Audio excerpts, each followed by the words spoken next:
It's time for the chaos to cease. Time to open yourself to peace. From the hours you've put in. To the next shift you begin. From the endless pursuit of release. That finds the worst unleashed. Transform the ugly into a win. Get to know your shield within.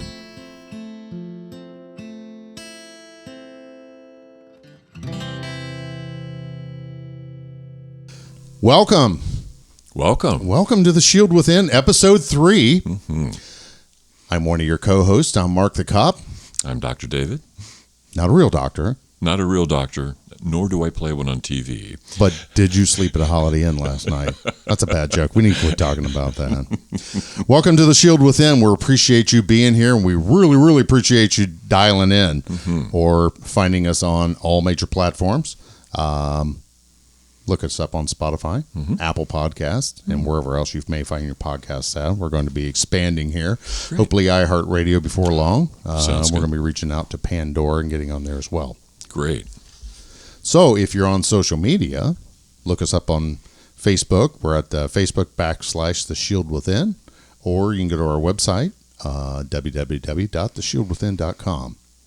And if you're in need, and we know lots of people out there in need, you can reach out and Dr. David and go to his website, which is lessonslearnedcoaching.com, lessonslearnedcoaching.com.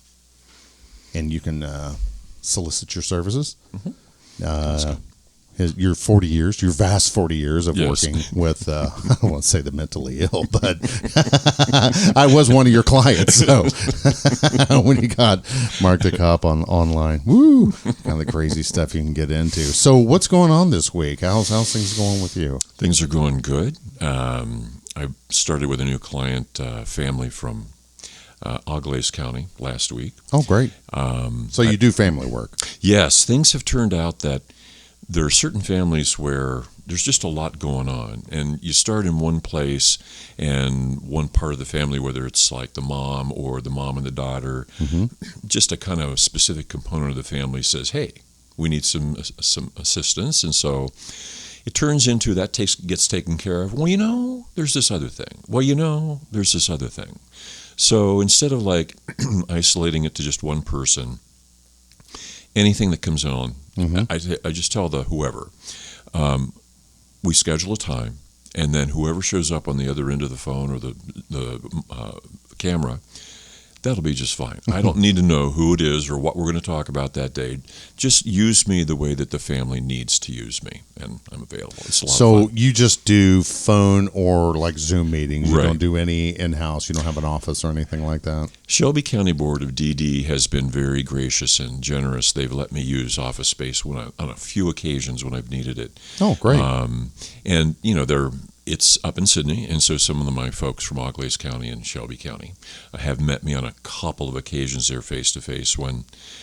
In a couple of occasions, just to meet them, like they wanted to eyeball me before they wanted to hear my voice. So better check this dude out. Right. So you do sound like a shady character. I have been told that. Yes, actually, it's not really a disguise. Right. Correct. How you been, man? I've been good. I've been busy this week. Doing my driver's thing. The driving season started last week. We had 3 days of pursuit termination techniques. And then over the weekend, what did I do? Oh, SFST. We had our drinking lab down at the community. I teach at Sinclair Community College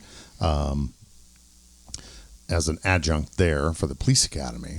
And we had our wet lab where we have the volunteer drinkers come in and then the students test them out. So they actually see, what I do is the dosing. So I dose them up. So it's a great experience. Gives the cadets something new, and that's kind of fun. Yeah. I do that, and I teach driving. So that sounds fun. Yeah. Sounds like a good time. Well, it is. I enjoy the part to where helping shape the next generation. Yes. And I've been teaching at Sinclair since 2007, and like I said, I teach over at the State Academy. Been there since 2004. Awesome, bro. Learning takes place. Yes. Well, and with the students, I learn just as much from them as they do from me. Each student gives me a different challenge. Just the different personalities. and it's you can see great leadership in students at that level, and it's kind of cool because the college used to, when the academy classes graduated, they would give the commander a plaque and have all their names on it. Some of them were like really elaborate, and they had to finally limit them. Look, this thing can't be bigger than 15 by 15 because some of them were like huge. This one guy's kid's dad was like owned a metal fabrication shop, so they made this great big badge, and it was pretty elaborate, pretty cool, but you only got so much space, and they had them up in the gym area where they did defensive tactics and all that, and just kind of cool to go through there and see the names on the wall, going, "Yep, that guy's a chief, that guy's a lieutenant," and see the now leaders that I had all went through that academy at one time. So, pretty proud to be affiliated with that. Yeah, a legacy and a culture of success and good conduct. Exactly. Yeah. And then a friend of mine from the Federal Law Enforcement Training Center said that they're hiring. So I was thinking about looking into that, which may require a move. Whoa. Yeah. So. Like how far? Baltimore, Maryland. Baltimore. I love Baltimore. Yeah. And then, who knows? But at this stage in life, I'm a religious man, and just where's God need be? Exactly. And that's what I'm doing. Yeah. He was great enough to bless us to come back together. That's right, man. That's right. And here we are. Yes. It's I was thinking about this the other day. I was telling a colleague about you and I meeting down in Florida a year ago, year and 4 months ago, and you were retired and doing whatever, and I'm like, dude, the world needs you, bro. The world needs you. Get back in the game. Yeah. It was a message that penetrated my thick head, and took me a few months to implement it, but I started on a website probably about 3 months later, and things went from there. So very cool. It was a great lunch, man. Yeah, it was, and didn't know how impactful it was going to be. Life has changed, yes. Well, we'd like to thank everybody that checked out episode 1. Episode 2 will be dropping. What we're going to do is try and schedule them on the 1st and 15th. Do it twice a month.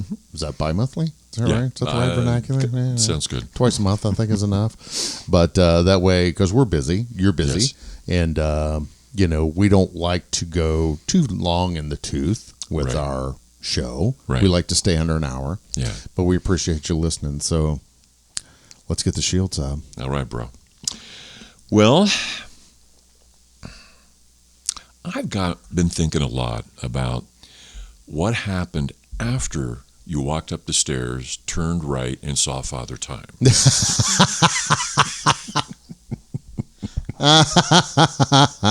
Oh, that's awesome. That's rich. All right. You walked in the office, and I closed the door, and we shook hands, and you sat down on the couch.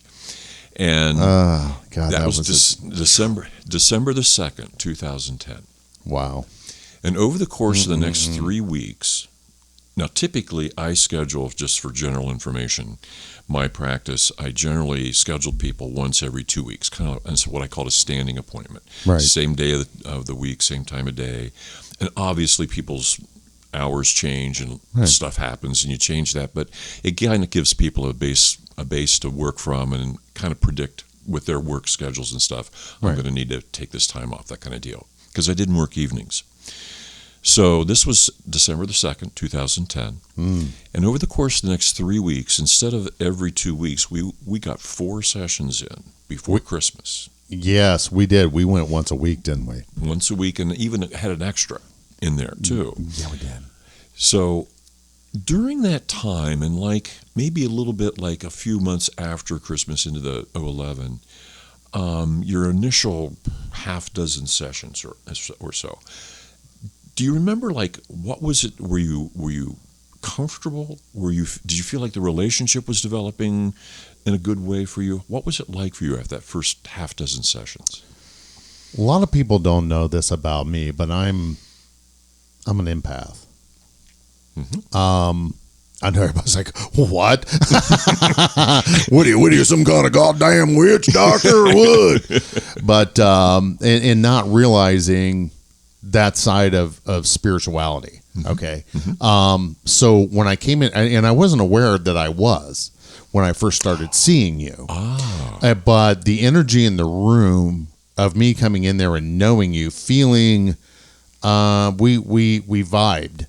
And that was the biggest thing. I was like, if the words I use now is good energy, but then it was spidey sense. Was that if my skin started crawling, or you just get a feeling about people, Yeah. something ain't right here, and you hear people victims, and something just didn't seem right. Right, trust that. Run. Yeah. But no, I came in. You were warm. You were inviting, and you sat down, and I realized that I'm fucked up. I don't know how I got here. I don't know why I'm here. Something's wrong. First episode, I talked about my suicide attempt, which many people don't know that. That's right. Which is funny because I was during the wet lab. I was talking to a friend of mine, a colleague of mine, that's a chief of a local agency south of where I worked. And he was like, "Man, I was listening to this officer wellness. They have to do continuous ed for certification standards to be a police officer." And he was taking the officer wellness portion. He said, "I didn't realize a high percentage of officers that actually make suicide attempts." And I said, "Have you heard my new podcast?" My therapist and I are doing it. You gotta check it out. So he started listening to it, and he's like, and we got chatty in the room. He says, "I'll listen to the rest of it later." But it wasn't the fact that I wanted to celebrate the fact that I had done that. Right. It's not a celebration. No. It's a tragedy. When you start thinking that's a solution because you're in so much fucking pain, Yes. something's fucking wrong. Yes. Reach out. Yes. See what's going on. So I knew I was fucked up getting in there, but I had no idea. To use the analogy of taking a deck of cards, and like my brothers used to say, "Hey man, we'll play 52 pickup," flip them all over. That's where my cards were. They were scattered throughout my home. Yeah. I was just trying to pick them up at that point. When I came to your office, I'm like, what do I do? So the first few sessions, I remember the first session, once we got rolling, it was a fucking snowball. And once it started rolling, it just got bigger and bigger. And I realized, whoa. Yeah. And, we no more get into dialogue. You can be like, okay, well, we need time to end whatever you say. Right. What do you say when you end the session? Usually I kind of wait for like a natural pause in the flow of interaction and just say, "Okay, I think our hour's up today." Yeah. Okay. Yes. So, whatever it was just like every time. Yeah. And it was like the quickest hour of my life. And it was like I couldn't wait till next week to come back and see you. And then probably 6 sessions in, you started, I don't know, work. I don't know a good word for it. You started trying to find solutions or giving me tools to put on my tool belt. God, this is so cool, man. Because I just looked over this shit this morning. So I'm, cheating, basically. Right. No, you shouldn't. I'm not your only client. You should have to go back. But it's only been, 13 years? So, like with most folks that saw me, for general information again, we started with, what got you in the office? And your response to that was real general stress. Job related. You didn't talk about anything specific, just, being a policeman for X number of years. I think it was 10 years at that point in that department. And there were stressors that came as a result of your work. You mentioned very generally. Then it was infidelity. Oh, yeah. In your marriage. That was a huge presentation thing. It was just like it had to come out of you really quickly, almost like it was pressured. You needed to talk about this. Okay, I need to talk. Yeah, I got some stress, but then this happened, and the infidelity was really how much of it was eating up the energy in your marriage, eating up your happiness, and so forth. Oh yeah. Then you talked about Louis a little bit, just very briefly. And that led, just like it did later in the therapy, directly to a much longer conversation about the loss of your mom. Oh, yeah. And when we left that first session, the note I made to myself at the bottom of the page was trauma. Oh, okay. Just that one word. Right. Because it all felt like that was the thread. Police work, infidelity, Louis, my mom. Mm-hmm. These things are individually and collectively traumatizing me. And then we started talking about, very quickly, second session, you had gone to Mass for the first time in a while. Yes. And yes. it woke up something inside you that was, and still is, Mm-hmm. a very important resource. And that's Yeah. your spirituality, your faith. I had totally gotten away from God. Yeah. And once you walked back in, it touched something inside you, and it seemed to me to spark like you're starting to do things for Marc. Yes. It's starting to build a positive momentum. Mm-hmm. And it started with your faith, which I thought was really, really cool. You had given an amazing analogy. And if I'm getting ahead, Go. we're talking about the table. Yeah? Am I ahead of what you were going to talk about No. today? Go. You're perfect, bro. So what you had talked about, because we talked about, family, friends, religion, Mm-hmm. career, and there's a balance. And you always said, your table's just wobbly. Mm-hmm.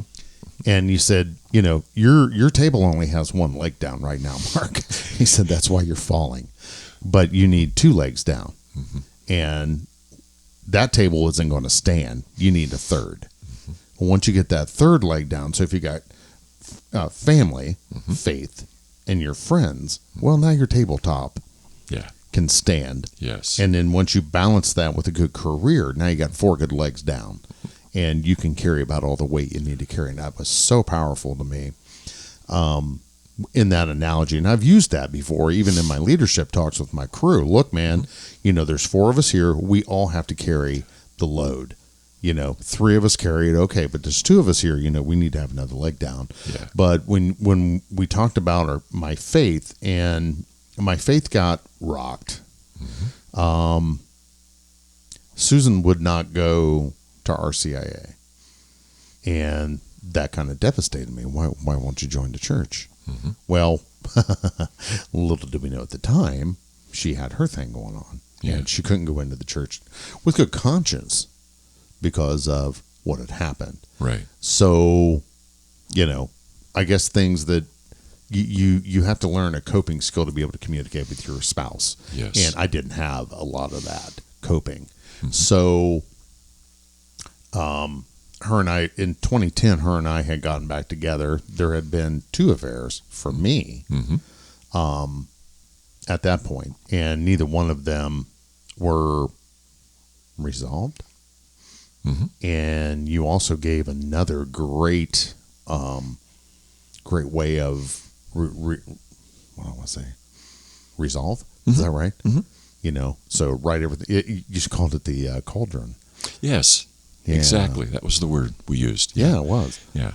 So, and you said, write down everything you got to say to this person, and whatever it is, go out, light it on fire, throw it in the cauldron, let the smoke rise, and it's over and done. And that was really great. Susan and I did that together with hers, because she didn't really have any closure with that, according to her. And then, that's why we tried to work on one another, work on the marriage itself. But there were some fucking problems there. Big time. Yeah. Yeah.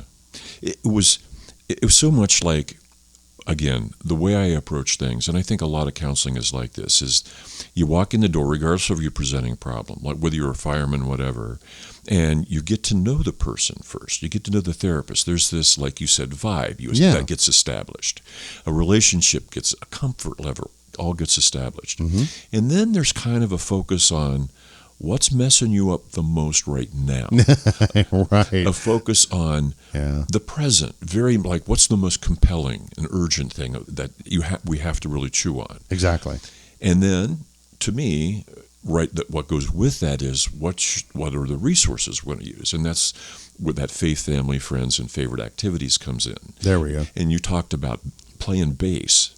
Oh, yeah. And how you hadn't done that in a long time. And boy, it just always felt so good to you to play music. And be in a band. You showed me a couple pictures of you playing bass with some folks.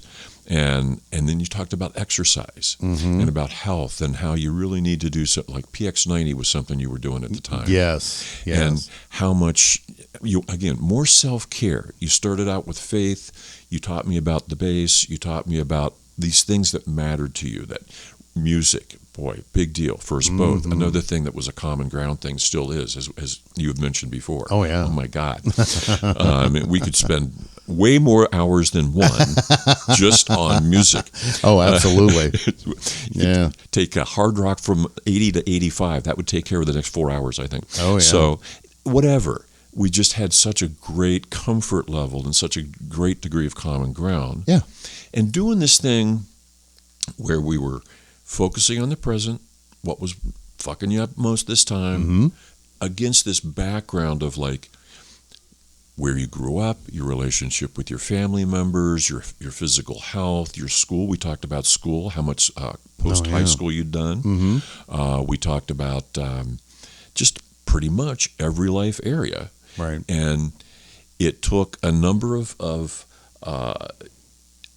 sessions before we started to really talk about EMDR, and I'm thinking during that time, before we even taught, I brought up EMDR more than once. Yeah, you brought it up several times. Yeah. Would you have said you were getting something out of it? Out of the sessions? Yeah, out of the counseling before the EMDR started. Oh, absolutely. Yeah, absolutely, beyond a doubt. Every time we came in, we talked about something a little bit different. We handled another. Of course, being in law enforcement, you're constantly re-traumatized. And we talked about in episode 2, cumulative stress. I think we talked about in episode 1 too, was that cumulative stress. And all in all, I had been carrying a badge for 20 years prior to that. Right. Not full-time, part-time. And I didn't realize how bad the dead was affecting me. Right. And it's not only dead people that you're dealing with all the time, but it's the reaction from the family. And I did a lot of death notifications.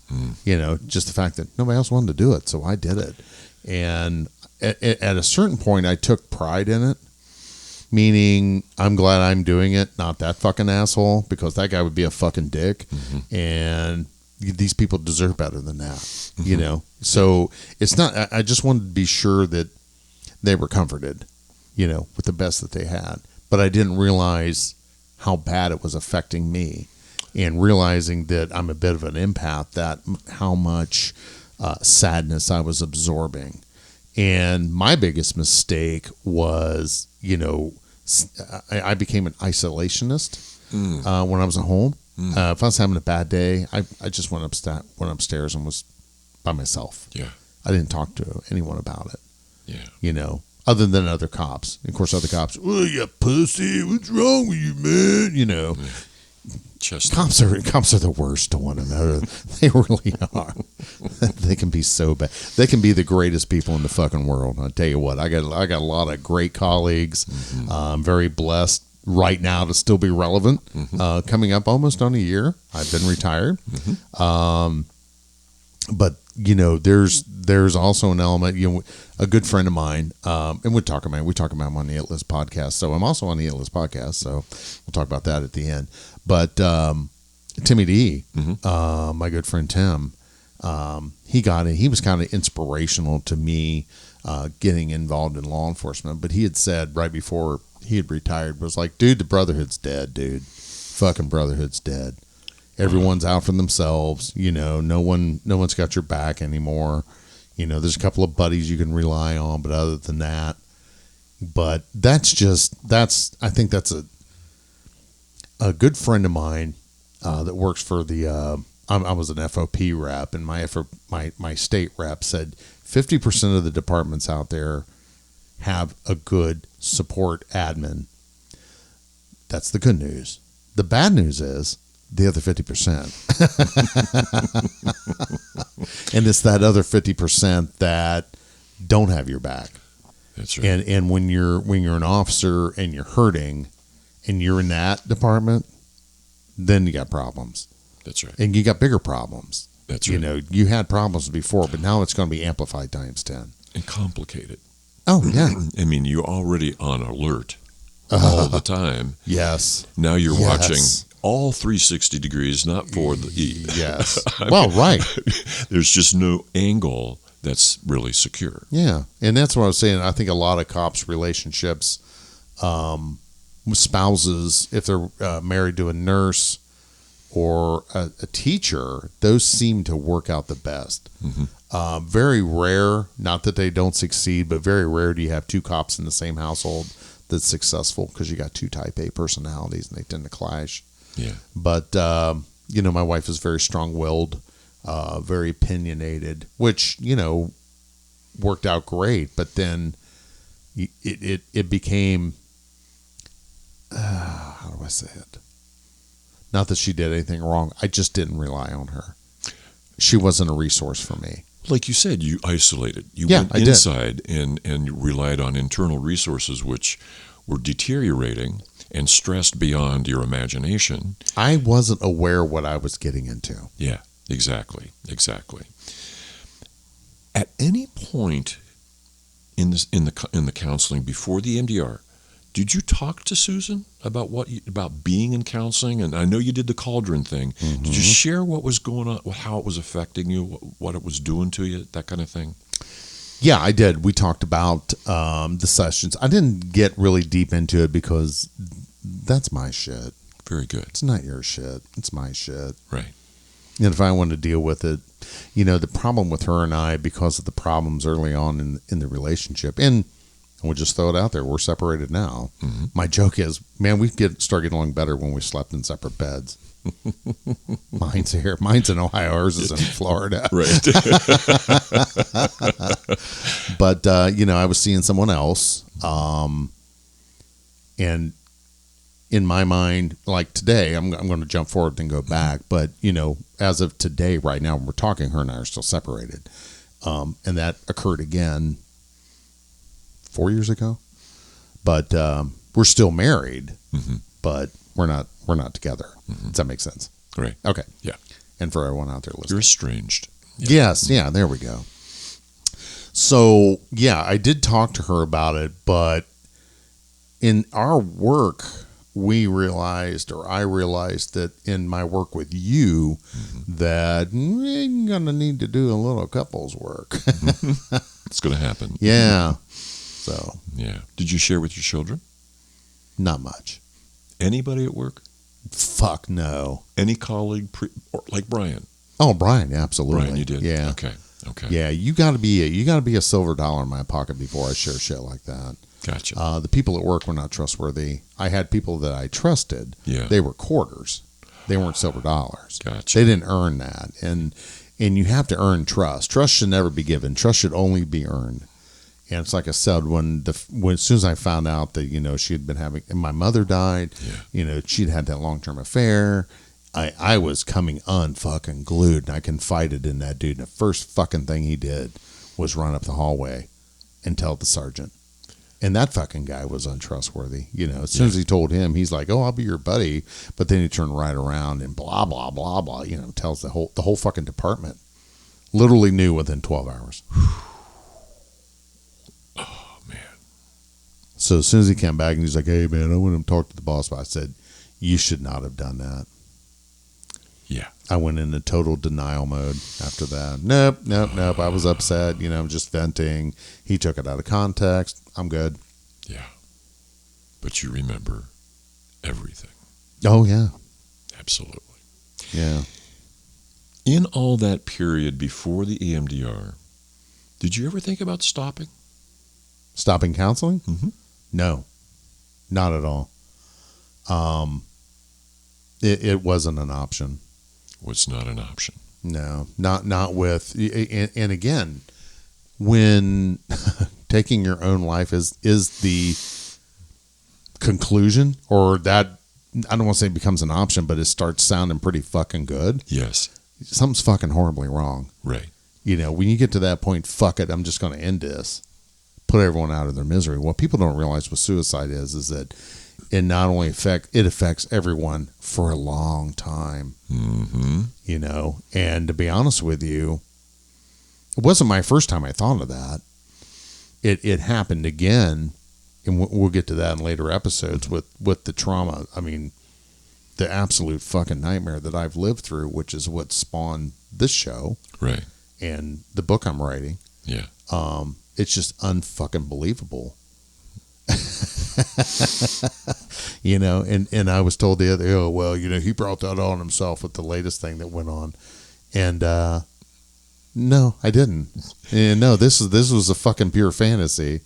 Anyway, we don't want to get into that. But to me at the time when I was your client, Yeah. no, it wasn't an option to me. It was, you were life. You were like, I'm alone in the sea, you know. Yes. The ship comes by and there's David throwing me a life raft. Yeah. That was it. You were you were the savior at the time. Gotcha. And thank God we had a good rapport and good relationship, because whatever I came in with, you gave me a good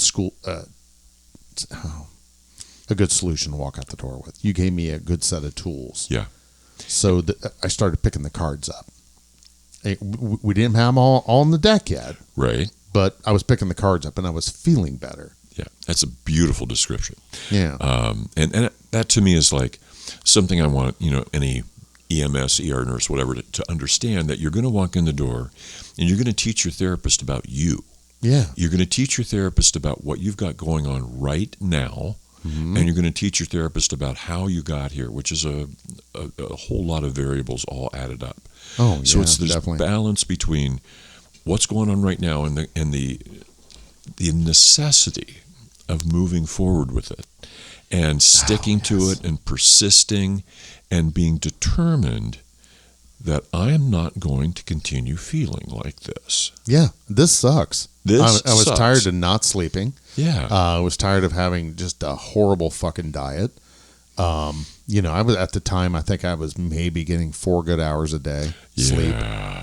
You know, and at that time, them dumb motherfuckers were rotating us all 3 shifts. Weird. Because the jackass that thought that was it worked great for him. Mm-hmm. Fuck everybody else with families and kids. You can suck a bag of dick. Yeah. You know, and everyone else, you know, I remember walking into, God rest his soul, man, Tom Davidson, what a great leader that I had the pleasure to work for. And Tom was great. And I had applied at the Huber Heights Police Department.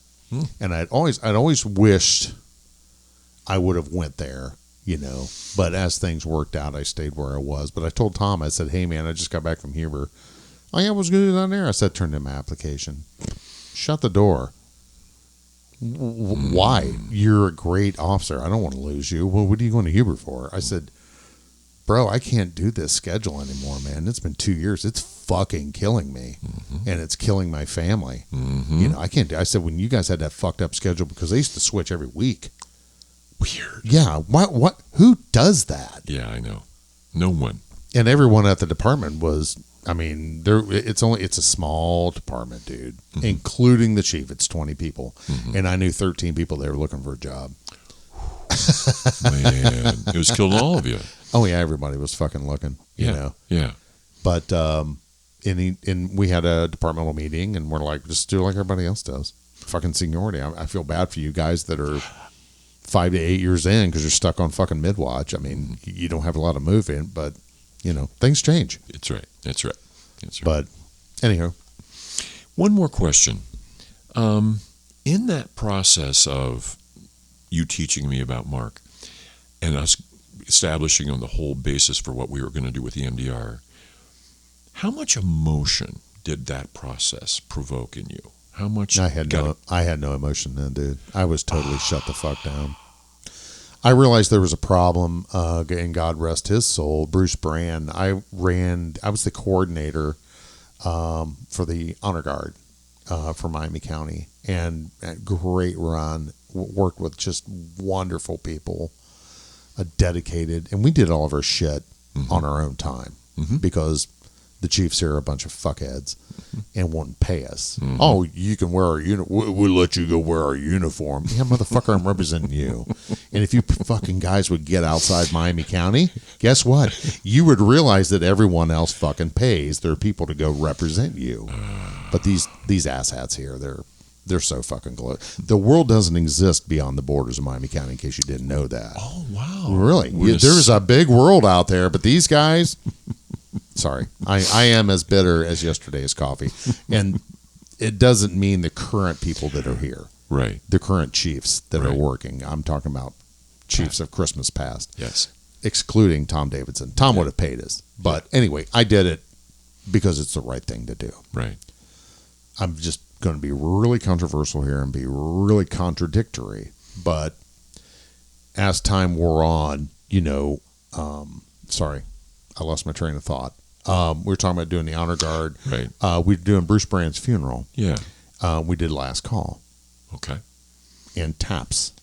Because it was active duty death. Because Bruce retired from the Troy Police Department, went to work as a bailiff. So he was still in law enforcement. He was still on active duty. Wasn't line of duty. The difference is line of duty, you go down into gunfire, blaze of glory, or active duty means you're working. But he had a medical. He had heart stents put in, and he bled out. One of them ruptured, and fucking Widowmaker put him down. Great dude. So it was kind of like the honor guard's first thing, Yeah.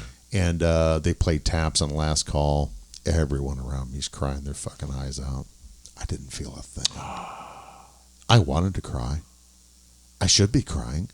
I should be emotional right now. Right. This isn't bothering me a fucking bit, Just wasn't touching you.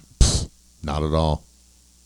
And I realized that day, something's wrong. Why don't I cry anymore?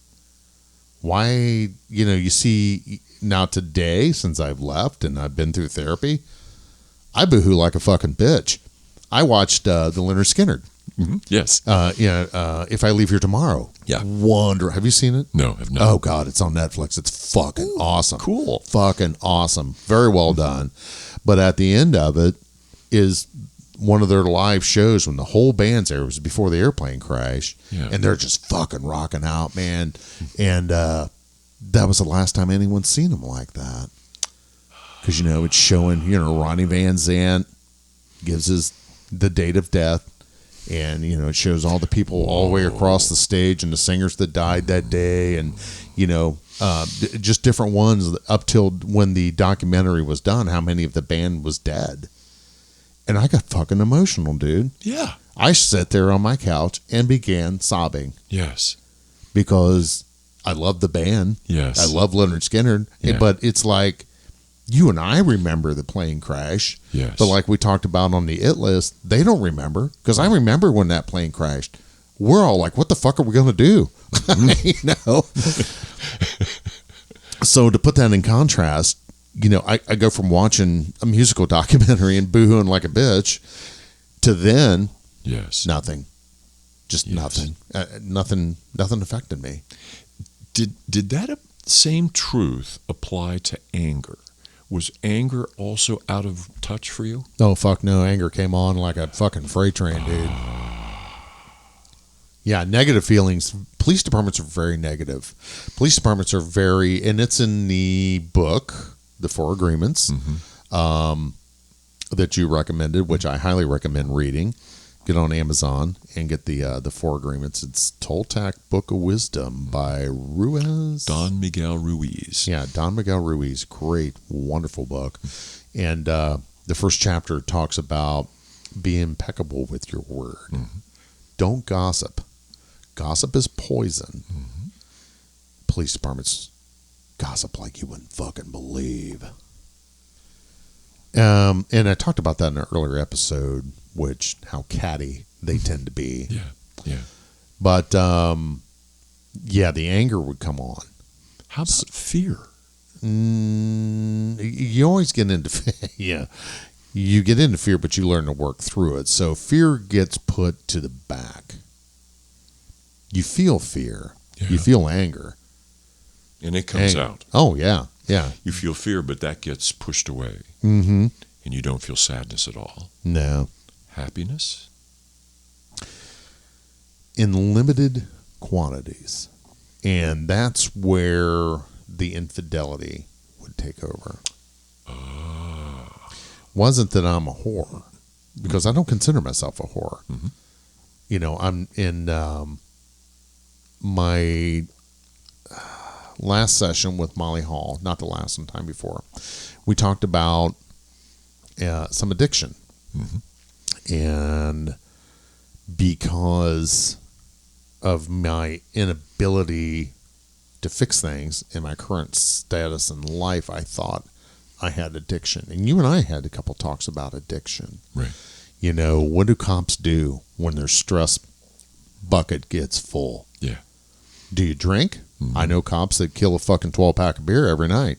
Mm-hmm. Or a fifth or half a fifth of liquor every night. Matter of fact, our old canine handler, don't fucking call him after 7 o'clock because he's bagged the fuck up. He ain't coming out.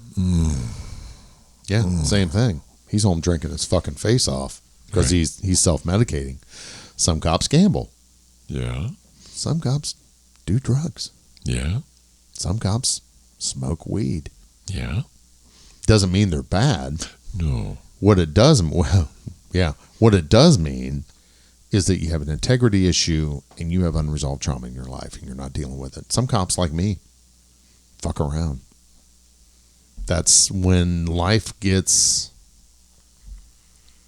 so overwhelming that, you just need to, you know, in me suffering from cumulative stress and PTSD, and I'm in the red zone with PTSD.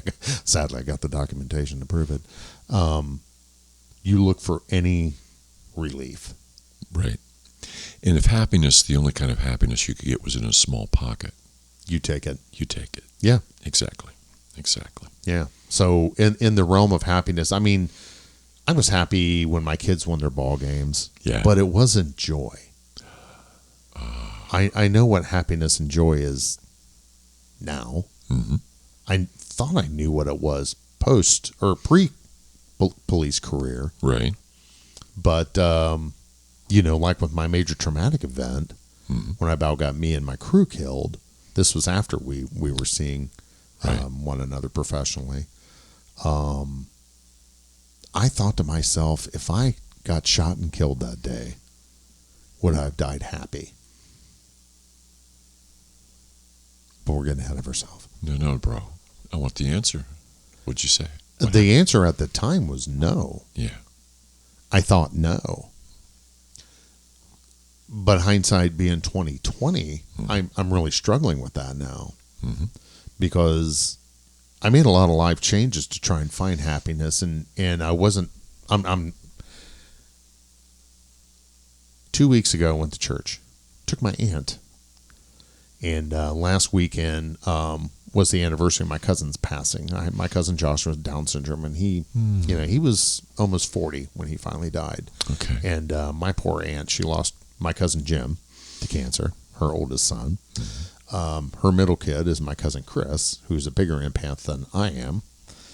And her youngest son is Josh. And Josh was Down syndrome. She had him when she was in her late 30s. Sweet guy, just a goofy dude. You know, he had a great personality and he was fun to be around.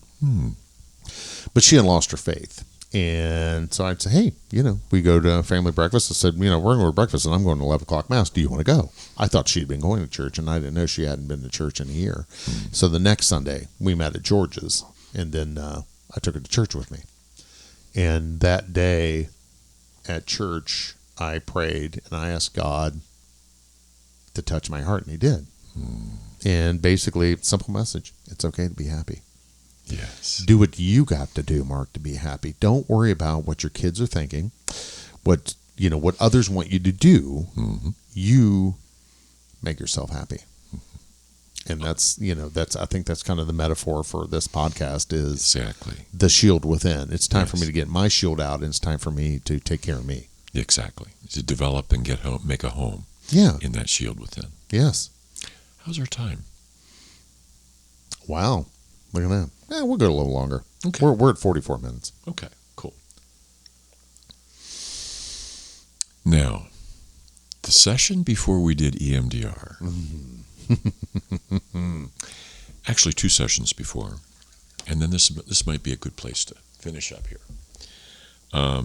For those who don't know, and I don't imagine there's a whole ton of people that know this, but the EMDR protocol involves, at least at the point where I was trained, and I would imagine it's still this way, is an exercise called Safe Place. Yes. Where the therapist gives the patient an assignment and sometimes we did this in session with certain people too, but a lot of times it was kind of like, we've done all our talking for today. How about you go home and develop this, and then we'll come back and polish it up. And the Safe Place is a place you create inside yourself, kind of behind your shield within. In that space, a place where you can go that is idealized in every way possible to be the perfect place for you to go. There, you'll feel 100% safe. Mm-hmm.